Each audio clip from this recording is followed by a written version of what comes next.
Halo adik-adik semua, ketemu lagi dengan Om Pilu di sini di Belajar Bareng Om Pilu. Di chapter kali ini kita akan membahas materi baru yaitu tentang event. Jika sebelumnya kita belajar tentang bug dan debugging, kali ini kita akan belajar event. Apa itu event? Yuk kita belajar tentang event. Jika kita cari pengertian event di Google, maka kita bisa mendefinisikan event adalah suatu acara, ya, sebuah hal atau pokok yang akan dilaksanakan secara terencana dan tersusun untuk suatu tujuan. Sebuah acara pun dilaksanakan berdasarkan dari rencana yang telah disusun rapi, dari hal kecil sekalipun harus diperhatikan.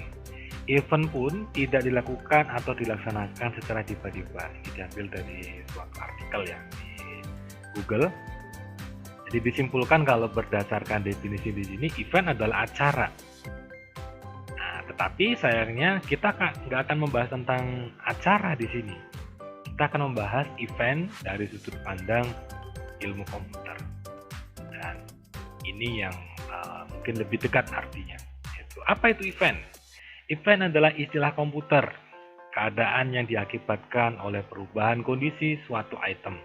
Dalam pemrograman, setiap event dapat ditulis kode untuk mengerjakan beberapa perintah. Apa maksudnya? Oke, gampangnya event adalah aksi dan reaksi. Ketika ada aksi, pasti ada reaksi. Mari kita ambil contoh di kehidupan kita sehari-hari. Apa itu event? Om Pilu yakin adik-adik semua pernah melihat yang namanya saklar lampu.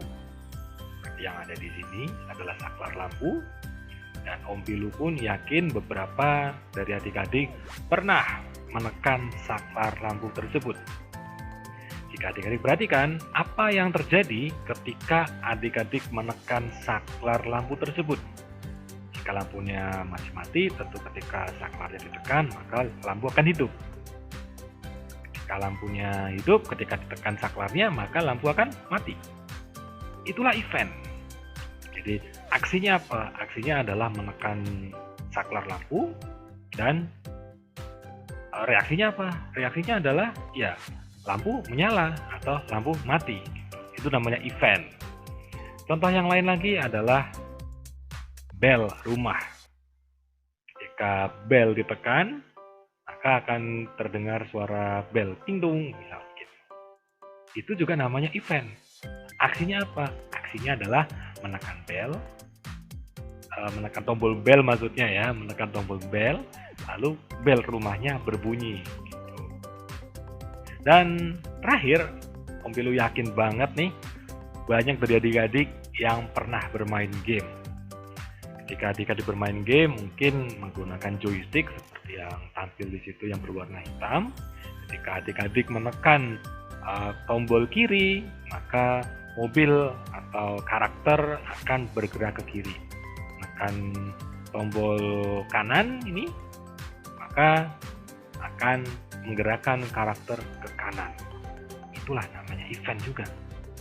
Sehingga gampangnya adalah event adalah kejadian yang akan memicu kejadian yang lain. Itu adalah event. Nah, event ini sering banget digunakan dalam membuat game seperti yang adik-adik lihat di sini. Game balapan ya, gitu. Terus game-game apapun itu pasti menggunakan event. Event itu juga belum tentu dipicu oleh pemain, tapi juga ditentukan oleh keadaan-keadaan sekitar. Misal ketika ketika main game yang berkelahi gitu, kayak mungkin Street Fighter, Tekken dan lain sebagainya, ketika kena hit gitu, kena serangan dari musuh, maka apa yang terjadi? Misal yang kita mainin langsung mundur, langsung berkurang life point-nya gitu. Nah, itu pun namanya event. Jadi event itu pada prinsipnya kita membuat suatu trigger atau suatu pemicu. Ketika pemicu itu diaktifkan atau diakses atau ditekan, maka akan terjadi kegiatan atau akan terjadi efek berikutnya gitu. Jadi event adalah aksi dan reaksi. Nah, di chapter ini, di chapter tentang event, kita akan belajar membuat game sederhana. Nanti mungkin ada 2-3 game yang akan kita buat. Game apa aja nanti kita akan ketemu dengan game-game tersebut jika kita ketemu dengan saatnya. Nah, untuk sementara Om Pelo di video pembuka kali ini itu aja dulu. Di part berikutnya kita akan mencoba langsung berkenalan dengan event untuk membuat game yang sederhana. Oke, Om Pelo kira cukup dulu untuk kali ini. Sampai ketemu di part berikutnya. Tetap belajar dan jaga kesehatan. Salam generasi coding.